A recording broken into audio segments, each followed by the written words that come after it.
তোমাদের ষষ্ঠ শ্রেণীর বার্ষিক পরীক্ষা আগামী ডিসেম্বর মাসে অনুষ্ঠিত হবে। ইতিমধ্যে বার্ষিক পরীক্ষার সিলেবাস প্রকাশ করেছে। আজকের ভিডিওতে আমি প্রত্যেকটা সাবজেক্টেরই সিলেবাস তোমাদেরকে দেখিয়ে দিব, মানে কোন কোন অধ্যায় থেকে তোমার প্রশ্ন আসবে, কি ধরনের প্রশ্ন তোমার হবে, পরীক্ষার খাতাতে কিভাবে উত্তরগুলো লিখতে হবে, এই বিষয়গুলো আর কি। সো সম্পূর্ণ ভিডিওটি দেখবে। আর একটা রিকোয়েস্ট, তোমরা যারা নতুন এই চ্যানেলে, অবশ্যই চ্যানেলটিকে সাবস্ক্রাইব করে রাখো তোমাদের বার্ষিক পরীক্ষার মূল্যায়ন সংক্রান্ত সকল আপডেটগুলো পেতে। চলো শুরু করা যাক। শুরুতে আমরা গণিত বিষয়ের তথ্যগুলো জানবো। দেখো, গণিত বিষয়ের প্রথমেই কিন্তু সিলেবাসটা রয়েছে। এখানে দেখো, ঐকিক নিয়ম, শতকরা এবং অনুপাত 103 পৃষ্ঠা থেকে 137 পৃষ্ঠা, এই অধ্যায়গুলো থেকে কিন্তু তোমার প্রশ্নগুলো আসবে। সো একটু ভালো করে তোমাকে এই অধ্যায়গুলো কমপ্লিট করতে হবে। দৈর্ঘ্যমাপী, বীজগণিতিক রাশি জগৎ, সরল সমীকরণ, জ্যামিতিক আকৃতিক গল্প, তথ্য অনুসন্ধান ও বিশ্লেষণ। এখানে কিন্তু পেজ নাম্বারগুলো, মানে পৃষ্ঠা নাম্বারগুলো দেওয়া আছে, তোমরা একটু দেখে নিও। আর মূল্যায়নের কাঠামোটা একটু তোমাদের বুঝতে হবে। শিক্ষণকালীন মূল্যায়ন 30%, যেহেতু তোমাদের 6 মাসে, এই যে বাকি যে 6 মাসটা আছে, এই 6 মাসে নতুন এই কারিকুলামটা পেয়েছো। আগের যে কারিকুলাম ছিল সেটি বাতিল হয়ে গেছে, তাই এই শিক্ষণকালীন মূল্যায়নে তোমাদের 30% নম্বর হয়তো প্রত্যেকেরই দেওয়া হবে। আর বাকি যে 70% নম্বর সামষ্টিক মূল্যায়ন, মানে যেটা বার্ষিক পরীক্ষাতে লিখিত আকারে হবে, সেটির কিন্তু আলাদা পরীক্ষা হবে। তো যে বার্ষিক পরীক্ষাটা হবে ওইটা আর কি সামষ্টিক মূল্যায়নের কথা বলা হয়েছে। তো যাই হোক, আমরা প্রশ্নের ধরনটা একটু বুঝবো। দেখো, তোমার যে শিক্ষণকালীন মূল্যায়ন সেটি তো হয়নি, কারণ শিক্ষণকালীন বলতে বোঝাচ্ছে যে তুমি যে সময়টাতে শিখবে ওই সময়ে তোমার এই অ্যাসাইনমেন্ট করতে হবে, তারপর তোমার বিভিন্ন কাজ রয়েছে, অনুসন্ধানমূলক কাজ রয়েছে, শ্রেণীর কাজ রয়েছে, এগুলো তোমার করতে হবে।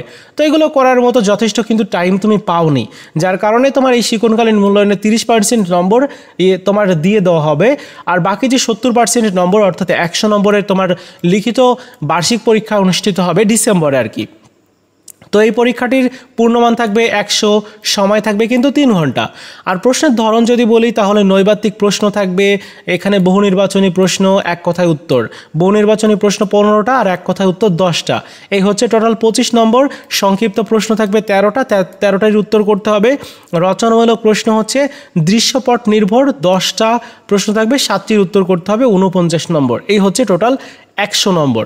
মোটামুটি অঙ্কের যে তোমার প্রশ্নের নমুনা সেটি তো তোমরা দেখতেই পারলে। আর এখানে বলা হয়েছে, একটু খেয়াল করতে হবে যে এটি একটি নমুনা প্রশ্নপত্র। এই নমুনা প্রশ্নপত্রের আলোকে আপনি এই বিষয়ের আপনার সক্রিয় প্রশ্ন তৈরি করবেন, এবং কোনোভাবেই নমুনা প্রশ্ন হুবহু ব্যবহার করা যাবে না। মানে নমুনা প্রশ্নের থেকে প্রশ্ন করা হবে, তবে হুবহু একই প্রশ্ন কিন্তু করা যাবে না। তবে এই প্রশ্নগুলো থেকে কিন্তু প্রশ্ন অবশ্যই আসবে। সো এখানে দেখো, ক বিভাগে কিন্তু তোমার যে প্রশ্নগুলো রয়েছে সেই প্রশ্নগুলোর উত্তরগুলো তোমাকে ভালো করে আগে রিভাইজ দিতে হবে। হ্যাঁ, তো এখানে প্রথম যে প্রশ্নটা, এই প্রথম প্রশ্নের উত্তর তুমি কোথায় পাবে, আমি একটু নিচের দিকে গিয়ে তোমাদের উত্তরগুলো একটু দেখিয়ে দিই, তাহলে আরও ভালো বুঝতে পারবে। একদম নিচের দিকে যেতে হবে, তাহলে তুমি একদম তোমার যে উত্তরগুলো সেগুলো তোমরা একদম পেয়ে যাবে। এই যে এখানে কিন্তু উত্তরগুলো রয়েছে। নৈবাত্তিক প্রশ্নের উত্তর 1 নম্বরের উত্তরটা হবে খ, 2-এর উত্তরটা হবে ক। তো আমরা একটু দেখে নিই, তাহলে আরও ভালো বুঝতে পারবো। দেখো, এই যে 1 নম্বরটার উত্তরটা কিন্তু ছিল হচ্ছে খ, মানে এই যে 85% হবে। আর 2 নম্বরটার উত্তর হচ্ছে ক, এরকম আর কি উত্তরগুলো নিচের দিকে দেওয়া আছে। সো 15টা প্রশ্ন থাকবে হচ্ছে তোমার MCQ আকারে, মানে অপশন দেওয়া থাকবে। আর এক কথায় উত্তরগুলো করতে হবে। এখানে আরও 10টা প্রশ্ন দেওয়া থাকবে, এই 10টা প্রশ্নের উত্তর করতে হবে। আর খ বিভাগের যে প্রশ্নগুলো রয়েছে, এখানে তোমার প্রশ্ন থাকবে হচ্ছে টোটাল 13টার উত্তর দিতে হবে। আর দৃশ্যপট নির্ভর প্রশ্ন থাকবে হচ্ছে 10টি, তার মধ্যে 7টির উত্তর দিতে হবে। এই হচ্ছে মোটামুটি তোমার গণিতের উত্তরগুলো কিন্তু একটু নিচের দিকে গেলেই তোমরা পেয়ে যাবে MCQ, তারপর এক কথায় উত্তরগুলো একটু দেখে নিতে হবে প্রত্যেকেরই, কারণ এই প্রশ্নগুলো থেকে অধিকাংশ প্রশ্নই করা হবে আর নতুন কিছু প্রশ্নও দেওয়া হবে। এবার আমরা বাংলা বিষয়টার একটু মূল্যায়নটা দেখব। প্রথমে আমরা সিলেবাস নিয়ে আলোচনা করি, মর্যাদা বজায় রেখে যোগাযোগ করি, তারপর প্রমিত বাংলা ভাষা শিখি, তারপর রয়েছে অর্থ বুঝে বাক্য লিখি, চারপাশে লেখার সাথে পরিচিত হই, বুঝে পড়ি লিখি, তারপর রয়েছে সাহিত্য পড়ি লিখতে শিখি। এ হচ্ছে মোটামুটি সিলেবাস। আর শিক্ষণকালীন মূল্যায়ন 30%, 70%, এটা তো তোমরা জানোই।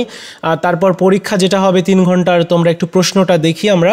দেখো নৈবাত্তিক যে অংশটা আছে বাংলার জন্য, এখানে কিন্তু 15টা প্রশ্ন থাকবে, সেম একই, সব কিছুই একই রকম, 15টা করে প্রশ্ন থাকবে হচ্ছে MCQ আকারে। আর বাকি যে 10টা প্রশ্ন থাকবে এক কথায় উত্তর। এই যে এখন তোমরা যদি মনে করো যে এইটার উত্তরগুলো আমরা চাই, তাহলে একদম নিচের দিকে যেতে হবে। এখানে নিচের দিকে কিন্তু একদম উত্তরগুলো দেওয়া আছে সাজানো গোছানো। আমি তোমাদেরকে দেখিয়ে দিই। এই যে নৈবাত্তিক তোমার উত্তরগুলো এখানে রয়েছে। 1-এর উত্তর হবে খ, প্রমিত ভাষা। 2-এর উত্তরটা এটা। তো এরকম প্রত্যেকটার উত্তর এখানে দেওয়া আছে, তোমরা একটু দেখে নিতে পারো। তো প্রশ্নের নমুনা তো তোমরা দেখতেই পারলে। আমরা ইংরেজির বিষয়টি নিয়ে একটু আলোচনা করি। ইংরেজির সিলেবাসটা ঠিক এরকম। এই যে এখানে দেখো যে টপিকস রয়েছে, টোটাল হচ্ছে 8টা থেকে 9টা। তো এই 8টা টপিকস তোমাকে ভালো করে কমপ্লিট করে যেতে হবে। এখানে পেজ নাম্বার এগুলো দেওয়া আছে। আর তোমার 30% হচ্ছে তোমার মেইন কারিকুলাম, আর হচ্ছে সামারি তোমার হচ্ছে যে এটা বার্ষিক পরীক্ষার 70% নম্বর। প্রশ্নের ধরনটা ঠিক কীরকম, একটা প্যাসেজ থাকবে, এই যে প্যাসেজ রয়েছে এরকম একটা প্যাসেজ থাকবে, তার থেকে শর্ট কোশ্চেন থাকবে, তারপর তোমার কিছু ফলোয়িং কোশ্চেন থাকবে, সেই অ্যান্সারগুলো করতে হবে।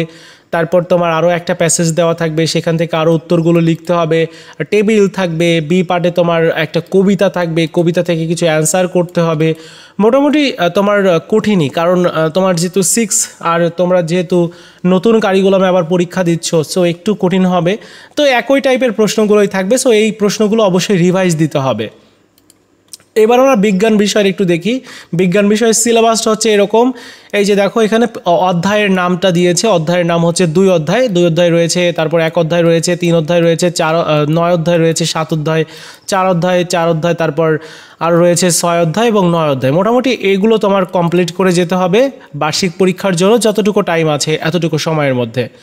আর যে 30% নম্বর রয়েছে, তারপর লিখিত 100 নম্বরের হবে।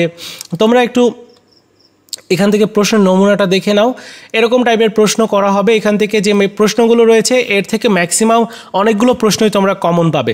সো এই প্রশ্নগুলো তোমার অবশ্যই পড়তে হবে, যেহেতু এটা নতুন কারিকুলাম, তাই নতুন করে আর প্রশ্ন হয়তো আমার মনে হয় না যে মেক করবে। কিছু প্রশ্ন সিমিলার থাকবে, আর কিছু প্রশ্ন তোমার বই থেকে দেওয়া হবে, যে সিলেবাসটা আর কি রয়েছে ওইখান থেকে। তো মোটামুটি এটাই হচ্ছে বিষয়। আর তোমরা উত্তরগুলো, এই যে উত্তরগুলো এগুলো তোমরা নিচের দিকে পাবে, একটু দেখে নিও। আর এরপরে রয়েছে ইতিহাস সামাজিক বিজ্ঞান, মানে ইতিহাস সাবজেক্টটা একটু দেখো। এখানে সিলেবাসটা দেখতে পাচ্ছ যে এখানে সিলেবাসটা রয়েছে প্রথমের দিকে। এরপর তোমার মূল্যায়ন কিভাবে হবে, প্রশ্নের ধরন, প্রশ্ন কাঠামো, এখানে প্রশ্ন কাঠামোটা দিয়েছে। তোমার 15টা MCQ থাকবে। MCQর উত্তরগুলো কিন্তু একদম নিচের দিকে রয়েছে, আমি আবারও বলে দিচ্ছি, উত্তরগুলো কিন্তু তো একদম নিচের দিকে থাকবে, তোমাদেরকে একটু খুঁজে বের করতে হবে, জাস্ট এটাই আর কি। এই যে উত্তরগুলো এখানে রয়েছে। তো মোটামুটি এটাই হচ্ছে বিষয়। ডিজিটাল প্রযুক্তি, এটার যে সিলেবাসটা রয়েছে একটু খেয়াল করো। আমাদের বিদ্যালয় পত্রিকা, তথ্য ঝুঁকি মোকাবেলার মানববন্ধন, তারপর বন্ধুর সাথে ভ্রমণ পরিকল্পনা, শিক্ষণের জন্য নেটওয়ার্কিং, এখানে রয়েছে 30%, 70% নম্বর তোমার দেওয়া হবে হচ্ছে তোমার বার্ষিক পরীক্ষার জন্য। প্রশ্নের নমুনাটা হচ্ছে এরকম, এবং প্রত্যেকটা প্রশ্নের উত্তরটা এখানে কিন্তু দেওয়া আছে। আর এই প্রশ্নগুলোর প্রত্যেকটারই কিন্তু তোমার ভালো করে রিভাইজ দিয়ে যেতে হবে। আর এখানে দেখো 13টা তোমার থাকবে হচ্ছে এক কথায় উত্তর সহ, আরও বিভিন্ন প্রশ্ন রয়েছে, তোমরা উত্তরগুলো নিচের দিকে পাবে। মোটামুটি যারা গার্ডিয়ানস আছে তাদেরকে বলবো যে আপনারা একটু দেখে শুনে আপনার সন্তানদেরকে একটু ভালো করে বোঝাবেন। আপনার ছেলেমেয়েদেরকে যারা 6ষ্ঠ শ্রেণীতে পড়ে তাদেরকে খুব ভালো হয়তো জ্ঞান হয়নি, আপনারা একটু ভালো বুঝিয়ে দিবেন। হ্যাঁ, এরপরে যে সাবজেক্টটা রয়েছে সেটি হচ্ছে শিল্প ও সংস্কৃতি। এই সাবজেক্টেরই কিন্তু সিলেবাসটা প্রথমেই রয়েছে। এই যে এই সিলেবাস বা এই তথ্যগুলো আপনার, এই অধ্যায়গুলো আপনার পড়তে হবে। এরপর প্রশ্নের নমুনাটা একটু নিচের দিকে রয়েছে। এখানে দেখো যে এক কথায় উত্তর তোমার দিতে হবে 15টা, এখানে কিন্তু কোনো MCQ নেই। তারপর সংক্ষিপ্ত প্রশ্ন 20 নম্বর থাকবে।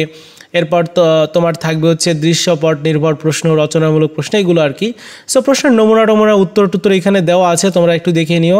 হিন্দু ধর্ম শিক্ষা, এখানে তোমার সিলেবাসে যেটা রয়েছে প্রথম অধ্যায়, দ্বিতীয় অধ্যায়, তৃতীয় অধ্যায়, তৃতীয় অধ্যায় থেকে বিভিন্ন রয়েছে তোমার আদর্শ জীবন চরিত্র, তারপর সহ অবস্থান সহ বিভিন্ন রয়েছে। আর যদি প্রশ্নের নমুনাটা দেখাই তাহলে এই যে এই প্রশ্ন সেম এইরকম টাইপের প্রশ্ন হবে, এখান থেকেও ম্যাক্সিমাম প্রশ্ন দিয়ে দেওয়া হবে। হ্যাঁ, তো এই প্রশ্নগুলো অবশ্যই প্রত্যেকেরই পড়তে হবে। আর প্রশ্নের উত্তরগুলোও আমি আবারও বলছি যে নিচের দিকে রয়েছে, নিচের দিক থেকে তোমাকে খুঁজে বের করতে হবে। এই যে এইখানে উত্তরগুলো দেওয়া আছে, একটু দেখে নিও। এবার আমরা অন্য একটা তোমার ইসলাম শিক্ষা যে সাবজেক্ট আছে এটার যে প্রশ্ন রয়েছে তোমার যে সিলেবাসটা রয়েছে, সিলেবাসটা হচ্ছে এটা। আর প্রশ্নের নমুনা হচ্ছে একটু নিচের দিকে যেতে হবে, তাহলে প্রশ্নের নমুনাটাও দেখতে পারবো। এই যে এখানে প্রশ্নের নমুনা রয়েছে, তোমার বহু নির্বাচনী প্রশ্ন থাকবে 15টা, তারপর এক কথা উত্তর এইগুলো থাকবে। তারপর জীবন ও জীবিকা, এখানে তোমার এটার সিলেবাস দেওয়া আছে, তারপর প্রশ্নের নমুনাটাও দেওয়া আছে এবং প্রত্যেকটা প্রশ্নের উত্তরটাও কিন্তু এই নিচের দিকে দেওয়া আছে। তো মোটামুটি আমি এই যে তোমাদের সিলেবাসগুলো দেখাচ্ছি, এই সিলেবাসের ডাউনলোড করার লিঙ্ক আমি এই ভিডিওর প্রথম কমেন্টসে দিয়ে রাখবো, তোমরা একটা ক্লিক করে ডাউনলোড করে নিও।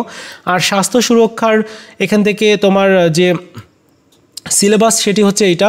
আর প্রশ্নের নমুনা যেটা রয়েছে একটু নিচের দিকে যেতে হবে, এই যে প্রশ্নের নমুনা রয়েছে এখানে তোমার 4টা করে অপশন থাকবে, কোনটার সঠিক উত্তর কোনটা সেটি কিন্তু একটু নিচের দিকে উত্তরগুলো রয়েছে, তোমরা একটু দেখে নিও। এই যে এখানে উত্তরগুলো আছে। এরপর তোমার বুদ্ধ ধর্ম শিক্ষা, এখানে তোমার যে অধ্যায়গুলো রয়েছে অধ্যায়ের নাম দেওয়া আছে, প্রশ্ন কীরকম হবে সব কিছুই রয়েছে। তারপর খ্রিস্টান ধর্ম শিক্ষা, এখানেও কিন্তু প্রত্যেকটা বিষয় রয়েছে।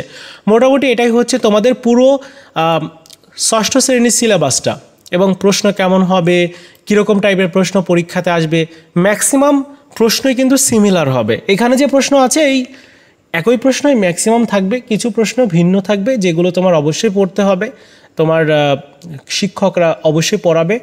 এই ছিল আজকের মতো ভিডিও, দেখা হচ্ছে নতুন ভিডিওতে। ভালো থাকো সবাই, ধন্যবাদ।